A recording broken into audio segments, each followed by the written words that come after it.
Hiyo, Tom, Pernstar channel.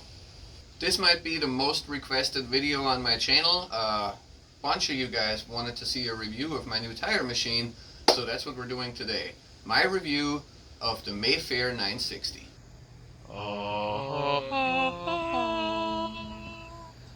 Disclaimer first up, this is not a sponsored video. I paid cash for this machine, and these machines run around $2,000. A couple different places you can buy them from. I just got it off Amazon because it came with free shipping. When you get this machine, it's not fully assembled like this. It comes in 2 shipping crates with a couple of major components. So you have the base with the turntable, you have the post that also serves as the air tank, and the claim to fame of this machine, it's 2 helper arms. Features: this machine has your standard bead breaker. It has a really nice duck head that I like. That is a metal duck head, but it has nylon inserts. So anywhere that it contacts the wheel, it's actually a plastic interface, so no scratches. And it does come with replacement inserts when you wear them out. The turntable can clamp wheels from 10 to 20 inches, and it can both standard mount as well as reverse mount. For reverse mount clamping applications, it comes with these plastic protector clips that you can put over the interface so you don't scratch up your wheels. The machine also has bead blasters for seating tires. There is a tire inflator on the back, both in and deflator, and the main feature, of course, that separates this machine from other machines is that it has 2 helper arms. These helper arms are pneumatically actuated. There's this disc arm down here, and then you have an arm on the top side of things that has height adjustment in parallel to what the pneumatic cylinder can do. Has this spinning interface that is really good for pushing on tires as well as pulling on tires. And as an added benefit, there is this Christmas tree looking broadhead, whatever you want to call this, that can attach to the bottom of this piece.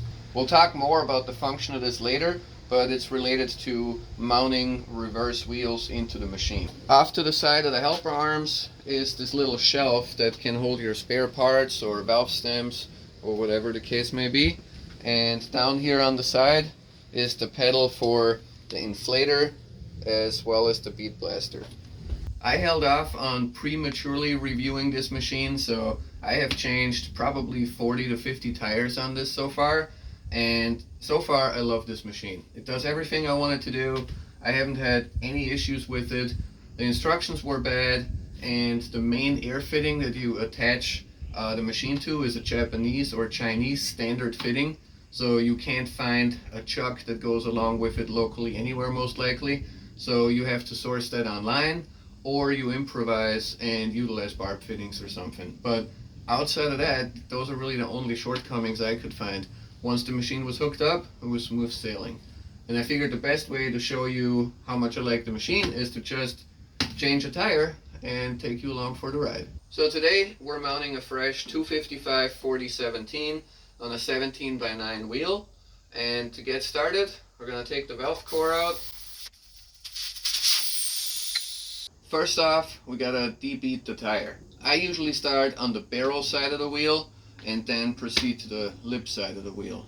The machine comes with a plastic protector on the blade of the bead breaker, and so far I have left it on there and it has done just fine, debeating all the tires I needed it to without slipping too terribly much.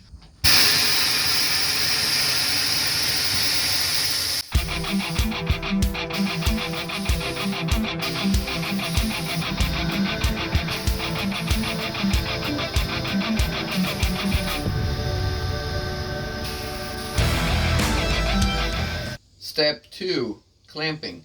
One thing I mentioned earlier is that the helper arm also comes in handy with this, and that is true when you have a reverse mount wheel with a wide tire on a narrow wheel. Imagine mounting a 255 on an 8-inch wheel, for example, and you want to reverse mount it. So that means you need to get the rim in between these clamps, and the tire is going to fight you, so you have to like push down on the wheel and then actuate the clamps. With that little Christmas tree I showed you, you can use the center bore of the wheel to press down on with the helper arm to help you clamp. For us, that's not a problem. Standard mount wheel, so we're just going to put it on the table and get it clamped up. Middle pedal. And we're good to go. Step 3, dismounting the top shoulder. So first, you bring in your arm with the duck head on it, and you adjust the height of the duck head to ride on your wheel. So you press down and clamp it, and it stays there. Now you're going to have to use the hook side of your tire iron to get the shoulder of the tire over the duck head so that you can dismount it.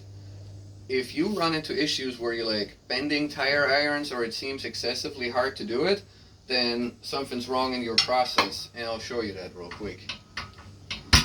First, I pry the tire iron under the tire right here next to the duck head, and you can see this is really stiff, and that tells me that the tire isn't in the drop center. So you can push down on it, and as you push down, you can see how my other hand moves and how much easier it gets to move the tire iron over. This is one of the big benefits of this machine. If you have a tire that's fighting you with that, you can use the helper arm, like this for example, to make sure that the tire stays in the drop center. And you can position this anywhere on the tire. For our application, we're not going to need it, so we're just going to do it the old-fashioned way.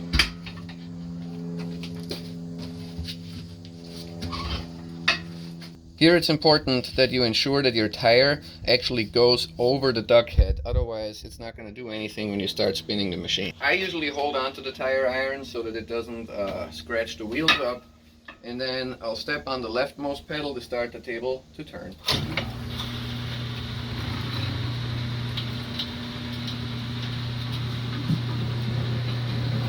There we go, outside shoulder dismounted. Step 4, dismounting the bottom shoulder of the tire.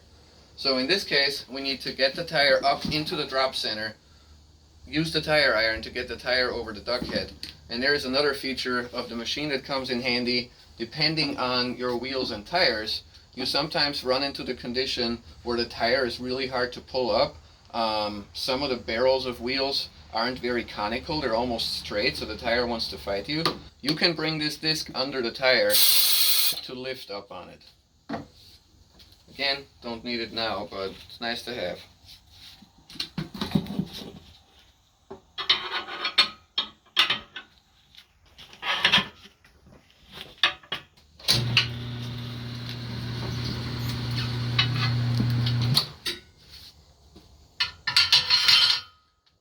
There we go. Tire is completely unmounted from the wheel, and you may have noticed I took the end cap off of this arm because I find it really handy for storing the tire iron versus putting it in the pocket down on the base of the machine. Yeet! Step 5, lube. In order for the tire to go on the wheel, you really want to make sure you lubricate it well, and I'm going to show you the areas of the tire you need to lube. Since you typically mount tires in pairs, if not a whole set, and most tires are directional, what I do so I don't have to keep track of which one is which, I always have the first tire roll away from me and the second tire roll towards me, and that way I know I never have to stress out over which way I mount them.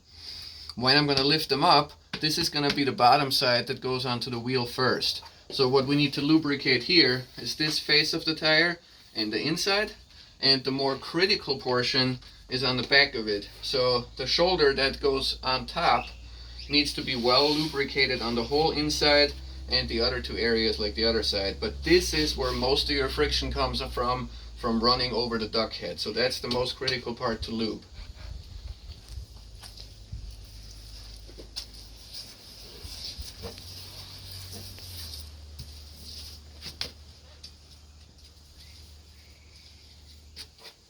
Step 6, mounting the bottom shoulder. So you bring the tire up, put it on the wheel, bring in your duck head, which is still adjusted to the correct height. You want to ensure that the tire runs over this portion of the duck head and under this portion of the duck head. So you just twist it on there and it'll stay in place. Now I'm going to step on the left pedal of the machine. Ta-da! Bottom shoulder is mounted. Step 7, top shoulder. This is obviously the part that's the trickiest to do, and this is one of the ones where I actually use the helper arm almost always. Again, same logic. You need to ensure that your tire is over and under the duck head in the right places. And now you can bring your helper arm around. So with the tire over the duck head here and under the duck head there, I apply a little pressure with the helper arm, step on the pedal, start spinning the machine.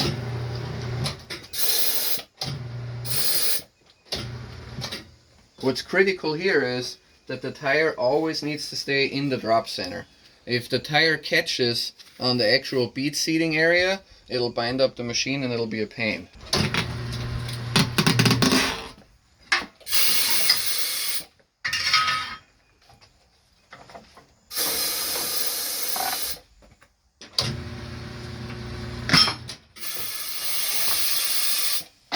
And we're mounted. Step 8, final step. We just need to seat the beads. For that, we just need to air up the tire.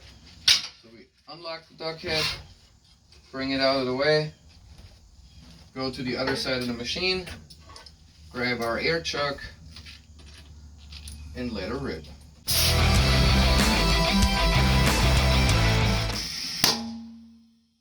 Boom! Tire fully seated. Time to pull the hose off and put the valve stem back in. Once the tire is seated all the way around, you can use the inflator/deflator to adjust the tire pressure to your liking, which in this case I'm going to air it down. There you go, that's all there is to it. Mounted an Accelera 651, which these are always pretty scary to bead seat because they take like 90 psi. But the machine has worked fantastic for me. I really have no gripes with it. If you know that you need to buy a special fitting for the airline, and if you go into this knowing that the instructions are crap, then I think the rest of it is really smooth sailing. And an additional pointer to you, when I first started working with the machine, I was really shocked to see that the pressure of the tire inflator was super low. I could only go to like 40 psi, which isn't enough to seat any of the tires I'm using. And come to find out, there is a primary pressure regulator on the side of the machine, and then there is another one inside the machine. And that second one that's behind the service cover on the side is the one that regulates the pressure for your tire inflator. So when you're in the middle of installing the whole thing, I would go in there and check that pressure so you get your 80, 90, 100 psi, whatever you need. So yeah, long story short, I love the machine and I'd recommend it to anyone, honestly.